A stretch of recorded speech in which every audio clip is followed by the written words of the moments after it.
안녕하세요. 팟빵 출판사의 최미희입니다. 오늘은 책 하나 세 번째 얘기를 하려고요. 이렇게 되게 짧아요. 한 페이지가 안 돼요. 오늘 할 거는 20대의 욕구.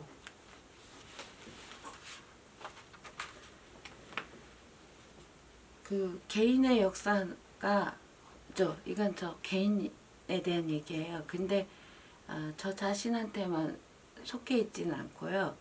그 시대의 역사도 같이 가고 있잖아요. 그래서 그런 얘기를 좀 해보려고요. 욕구. 세상에 대해 알고 싶은 욕구가 글을 읽지 않겠다는 결정을 가볍게 무시하고 책을 통해 답을 얻어보겠다고 독서에 몰두하게 했다.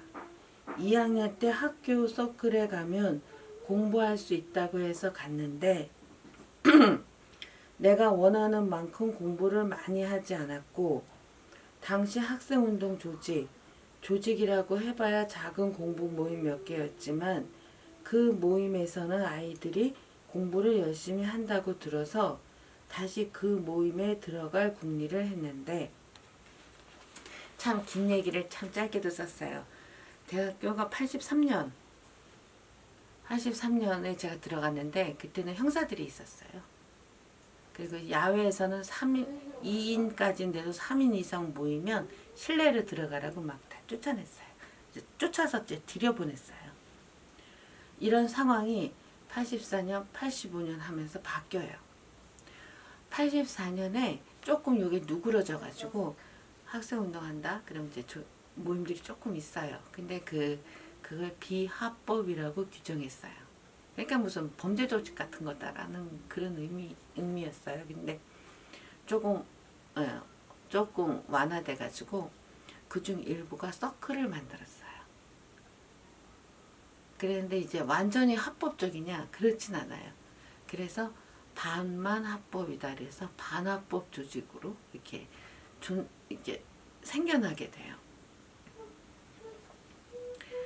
이 여성학 이렇게 공부를 하다가 2학기 때 여성학 과목이 개설되더라고요.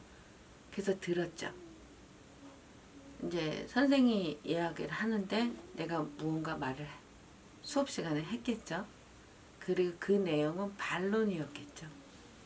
그때 같은 수업을 듣고 있었는데 2살 많은 4학년 그 남학생이 저에게 서클에 가면 공부를 많이 할 수 있다. 너 공부 많이 하고 싶지? 라고 하면서 저를 데리고 갔어요. 그 서클이에요. 그 몇 개 만들어진 서클. 그런데 나는 이 정도가 아니고 더 많이 했으면 좋겠다. 이렇게 생각을 하고 있었어요. 그래서 비합법 조직을 찾았던 거죠. 근데 노무현 씨가 대통령 됐을 때 사람들은 그때 당시 학생들은 전부 학생운동을 했고 뭐 이렇게 얘기하는데 전혀 그렇지 않아요. 극소수의 아이들이 그 불법으로 돼 있었기 때문에 극소수의 아이들이 숨어서 했어요. 근데 그리고 굉장히 적었어요. 그래서 그 비합법 조직이라고 하는 학생운동 조직에 들어갈 궁리를 했는데 이공대에는 몇 명 되지 않았고 정확하게 말해서 이공대에는 한 사람 8학번 4학년이 하는 한 개 팀밖에 없었다. 그래서 2학년 때 2번, 3학년 때 1번, 3차례 그 팀에 넣어달라고 요청을 했고 다 거절되었다. 이유는 여자라서 믿을 수가 없다고. 대학교에는 차별이 없어요. 남녀 차별이. 학생들 사이에 이렇게 있었네요. 그 여성학 그러면 여성학이라고 이렇게 분야를 이렇게 딱 정해놨으면 요것만 해야 돼. 이런 건 없잖아요. 그러니까는 당연히 그 창고 문헌이나 각주에 보면 온갖 분야의 책들이 다 있죠. 그때 다 읽었어요. 그걸 다 찾아서 읽었으니까. 그때 막스주의를 읽었던 거죠. 여성학 그렇게 번역된 거에 비율을 지금 정확히 알 수는 없지만 뭐 50%, 40%그 정도는 거의 다 막수주의자였어요. 미국에서 온 게 딸내미 엄마 이거 방송 찍고 있다. 미국에서 미국 학자들이죠. 그 다음에 유럽도 좀 있고. 근데 이제 아주 많은 수, 막 한 50%는 전부 막수주의자였어요. 막수주의. 22살의 독서는 거의 막수주의 또는 사회과학서적에 집중되었다. 지식인 중에 좋은 말하는 사람이 다 있구나. 좋은 아저씨다. 어느 책 어느 대목인지 기억할 수는 없지만 21살 어느 날이었고 글을 알면서도 좋은 말을 하는 사람이 다 있다는 생각이 든 것은 특별한 일이었다. 책과의 두 번째 만남이었다. 엄청난 영향을 준 거죠. 지식인은 나쁘다. 지식을 배워서 사람한테 좋은 말 하는 일은, 좋은 일 하는 일은 없다. 이런 식으로 갖고 있었는데 이걸 확 바꿔버린 사람이에요. 막스가. 그러니까 그가 강력한 메시지를 준 거죠. 억압이 있고 수탈이 있다. 그러면은 맞서 싸워라. 싸워서 네 운명을 네가 개척해라. 이 얘기잖아요. 그냥 거기에 순응해가지고 계속 어렵고 힘들게 살 필요가 전혀 없다. 네 인생은 맞서 싸워서 네가 개척해가라. 이게 엄청난 메시지를 던진 거예요. 이 사람이 나한테만 던진 게 아니잖아요.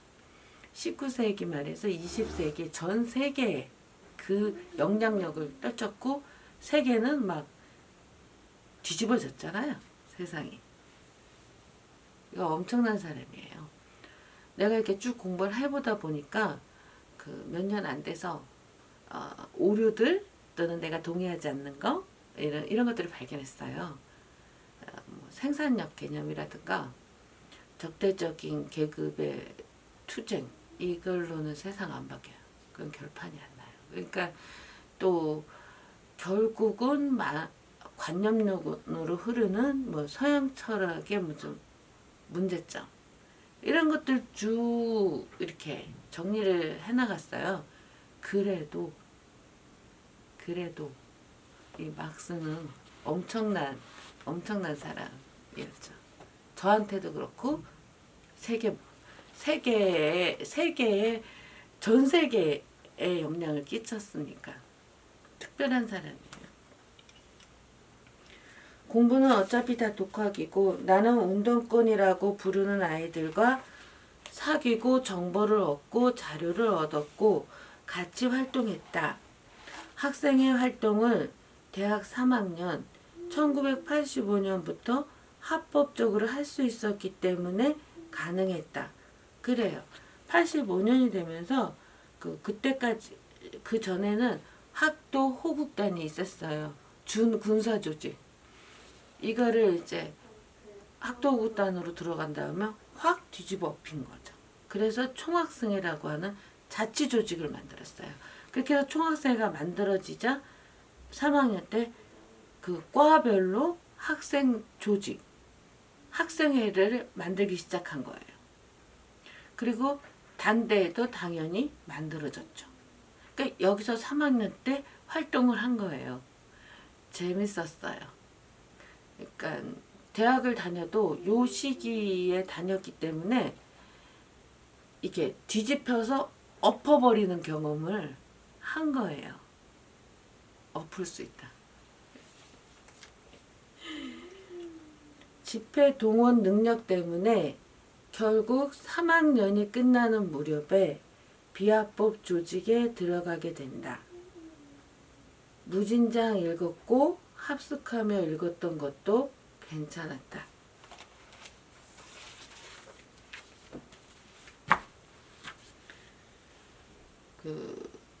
합숙을 하면 오전에 아침밥을 해먹고 책을 읽어요.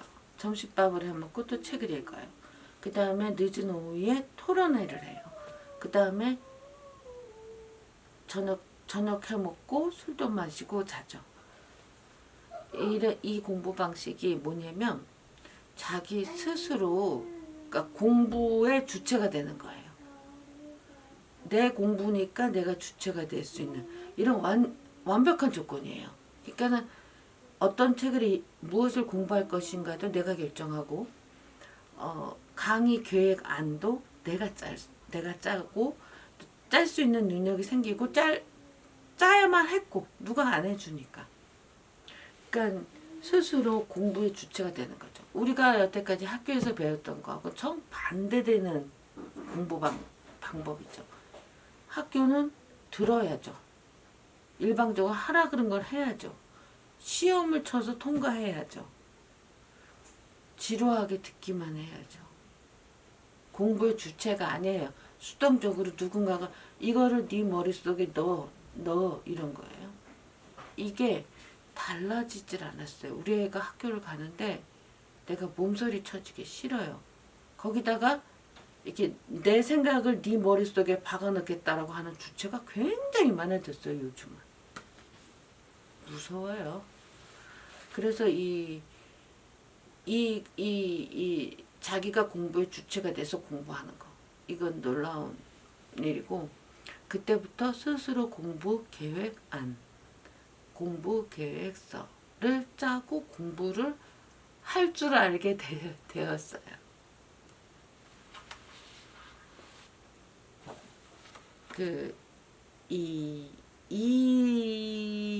이때의 경험, 승리의 경험, 그 다음에 자기가 공부의 주체가 돼서 스스로 공부하고, 또 자기가 활동했는데 세상은 조금이라도 좋아지는 것을 보고 알게 되고, 그러면 사람은 살면서 승리의 경험이 있어야 돼요. 10번 져도 한 번 이긴 경험이 있으면 그 경험이 그 자신을 지탱해 주고 앞으로 나아가게 해주죠. 사람이 패배만 하면 패배적인 사고만 갖게 되고, 그 사고 때문에 앞으로 미래도 굉장히 암울하게 되는. 그래서 이거 참 중요한, 제 인생에선 중요한 시절이었어요. 그리고 이렇게 공부의 주체가 돼서 공부를 하잖아요. 그런 공부 아주 잘할 수 있어요. 제가 그거를 알아요. 그렇게 아이들이 공부를 그렇게 할 수 있도록 해보려고 그래요. 예, 고맙습니다.